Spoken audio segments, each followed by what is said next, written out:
guys, and welcome to this contest entry for Alex Trinder, who is giving away the Texas Chainsaw Massacre 40th Anniversary Edition Steelbook. And he has two questions. What is your favourite horror franchise and favourite film in that franchise? Well, my favourite franchise is Nightmare on Elm Street. And this is just because it's a classic, and you know, the first movie is the best.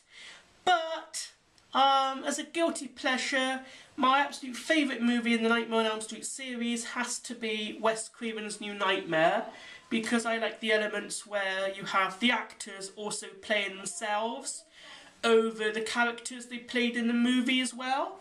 But yeah, that's my my franchise pick and my favourite movie, Wes Craven's New Nightmare. Hope this is okay, Alex, for your contest entry, mate.